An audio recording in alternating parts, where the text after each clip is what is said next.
when we walked into the studio today, we had your daughter Kendall's music playing. You started crying. Yeah. I said, Mel Robbins is crying on the Jamie Kern Lima show. We just got here. Tell me, Mel,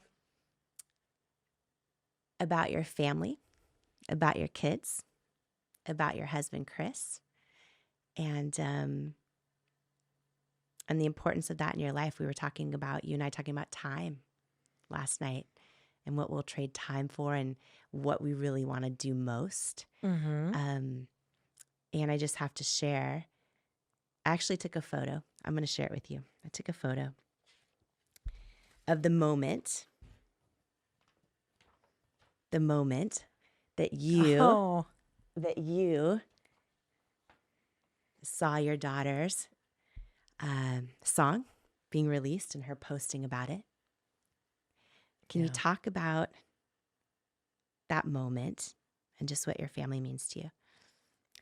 Yeah. I'm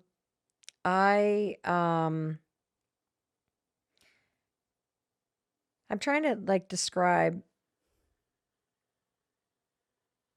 this look.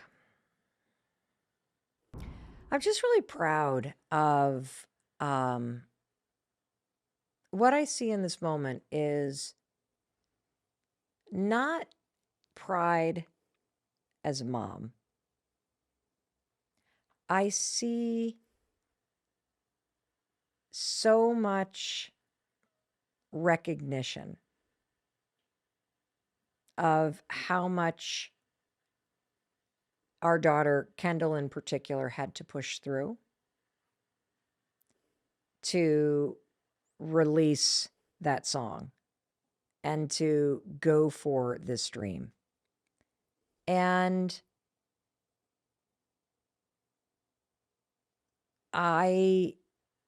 the single most important person in my life, other than my relationship to myself, is my relationship with my husband, Chris. And I just freaking love him so much. And that sounds so, I don't know. I don't even have the words to describe how grateful I am to have him in my life. And I think the reason why I say that is because he is willing to do the work to grow together. And it hasn't always been easy. It isn't in any relationship, especially those that go the distance.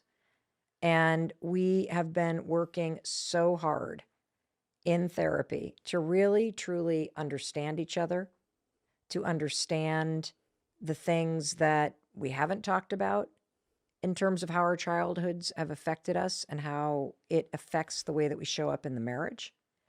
And I'm experiencing I'm trying to figure out how to say this in a way that might. I'm in a really awesome moment with my family because I feel as though all 5 of us are in this moment where we are stepping into a new version of ourselves. Our son is about to go to college. Our other daughter just traveled through Asia for 5 months solo as a backpacker, something she had been dreaming of doing for 10 years, saving the money. Things got derailed because of the pandemic, and she quit her job and did it. And now I see her back, living home, and figuring out what's next. A blank slate. And I see her leaning in. And one of the things that I am very, very, very proud of is that Chris and I took a stance as parents that our job was not to create mini versions of ourselves. Our jobs as parents were to figure out how to best support Kendall, Sawyer, and Oakley in becoming who they're supposed to become. And now that we're 24 years into that, and some of the ways that we would do that just in terms of strategies is whenever we go to the school kind of meetings, the parent-teacher conferences, never talk grades. Never talk grades. The first question out of my mouth is describe how they are as a human being. And that sort of focus on how do you treat other people? How do you treat yourself? What do you actually want in your life? What do you care about? What kind of person do you want to be? Those sorts of things are hard to teach. And I'm really proud of the fact that we have built a family where everybody is uniquely their own person. But I don't know. I mean, it feels weird because I feel like I'm bragging. Like the level of emotional engagement is just insane with our family. And I attribute a lot of it to Chris, actually. So my husband, Chris, he had a very traditional career path, chasing wealth, chasing the next job, chasing the corporate ladder, wanting to kind of be as, if not more successful than his dad was. And his life didn't turn out that way. The restaurant business did not work out. He nearly bankrupted our family, had a lot of shame about it. And in that happening, there was this miraculous gift that happened for our family. And it was this. Our kids got to witness their parents struggling profoundly. And our kids got to witness a mom and a dad completely reverse roles. And so they grew up with a dad that was home.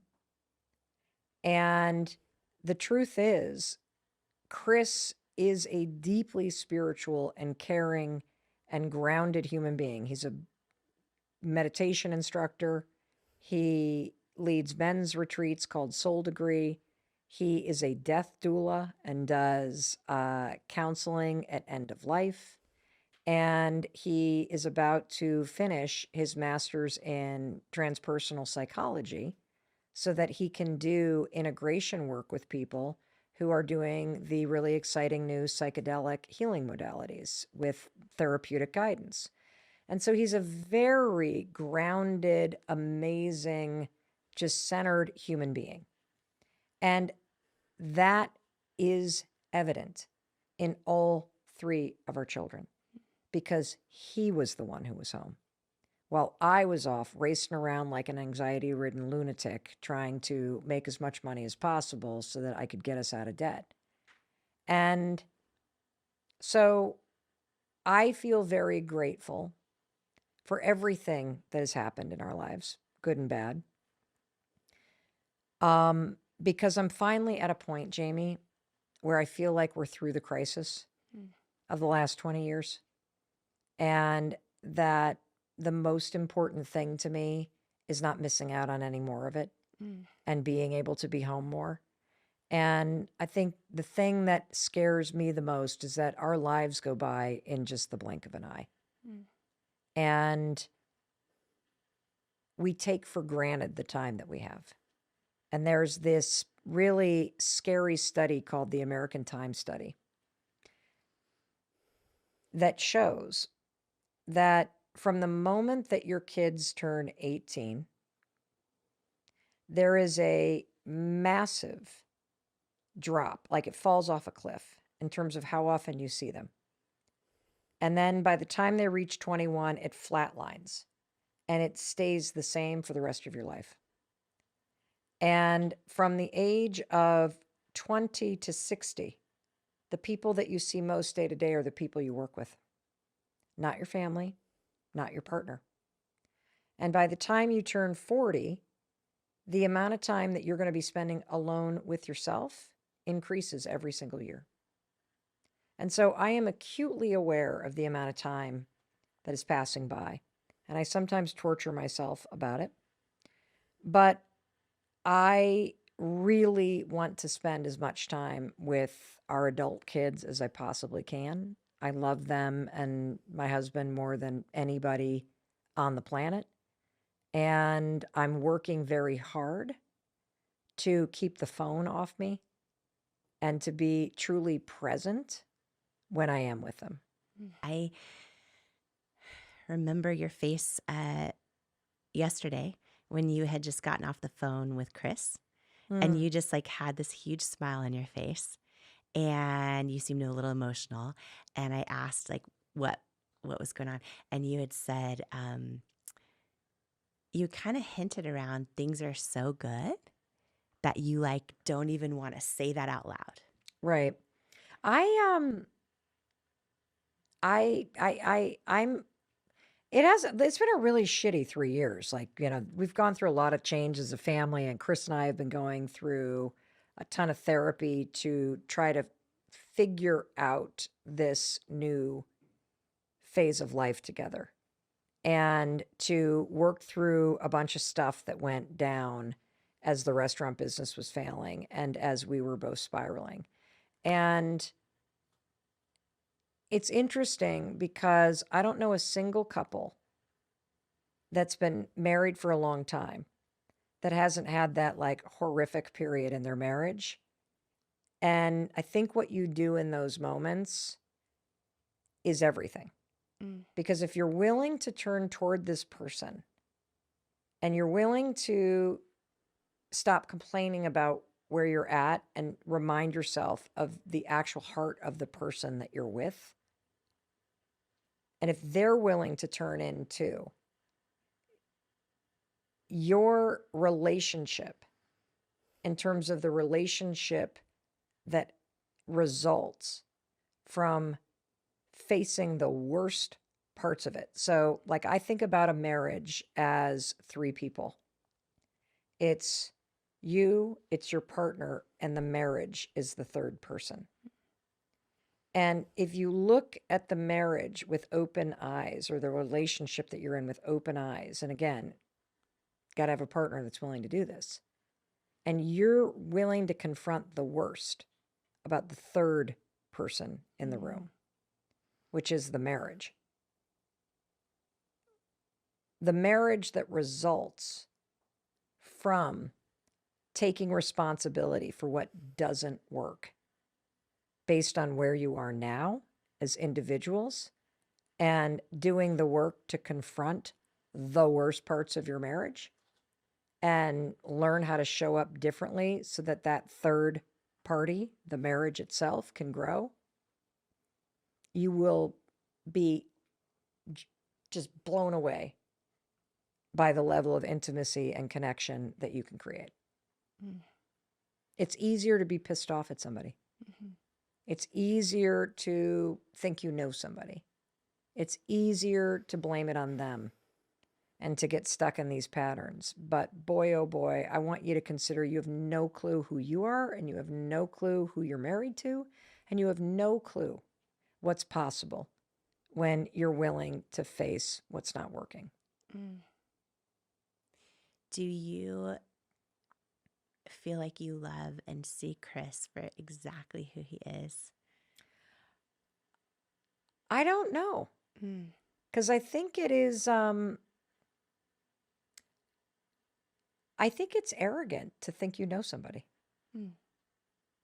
I mean, what you need to know about other human beings is true about all human beings.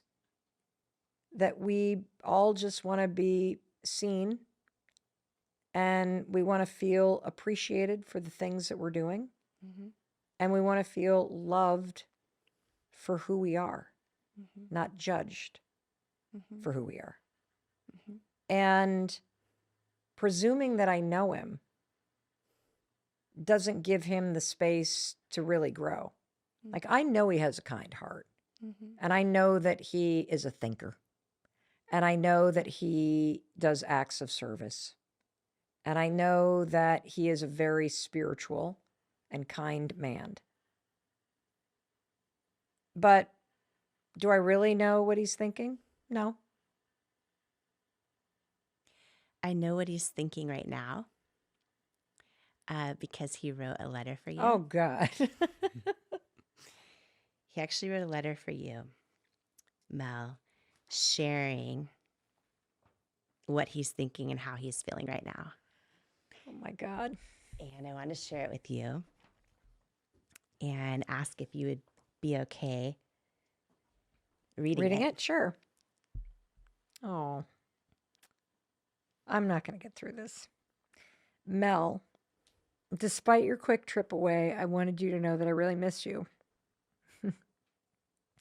Not a sad or lonely missing, but a joyful, sweet absence. As you know, I have recently been making concentrated and kooky efforts to feel energy around me, in the house, in the town, or just walking through the woods. I have been actively trying to sense and feel energetic vibes. Evidently, it's working because I find myself more present than ever, feeling the void of your vibrant, happy, game on energy. I missed it yesterday while passing by your empty office, last night around the dining room table, and even right now knowing you're not sleeping on the other side of my office wall. After almost 30 years, I can truly say with every ounce of my soul, I love you more than ever, and I thank the stars above for giving us the courageous hearts and minds we both needed to weather all the tornadoes and floods and wildfires that have ripped through our time together. Oddly, these beautiful and difficult experiences are what make me so incredibly proud of us. I'm beginning to realize that even the simple act of channeling gratitude is a form of energy. I'm doing that right now for you, with you, around you. From the bottom of my heart, thank you. Thank you for being the remarkable source of power and light that you are, and for loving me as you do. I can't wait to see you on Tuesday. Chris. When you read that, you feel what?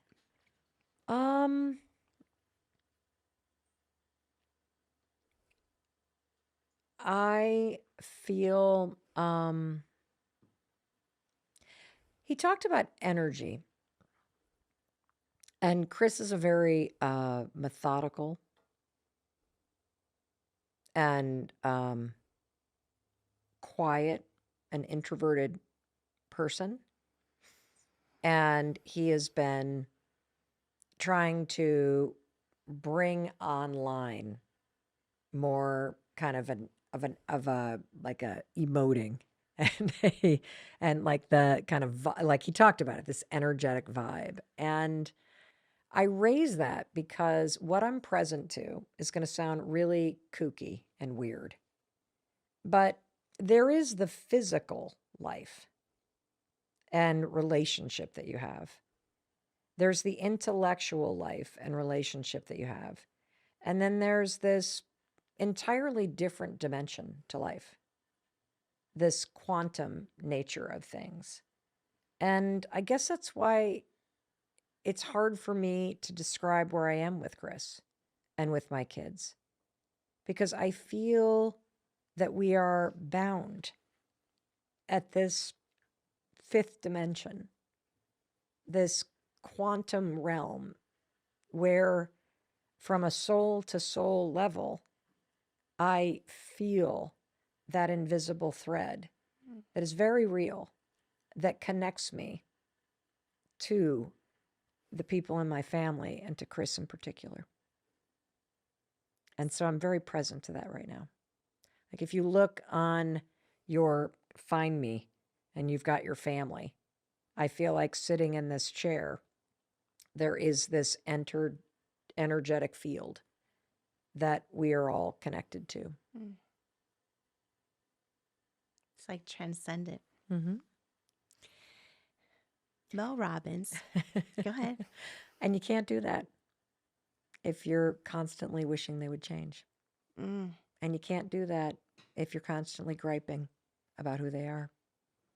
And you can't do that until you give another human being the absolute freedom to be exactly who they are and exactly who they aren't.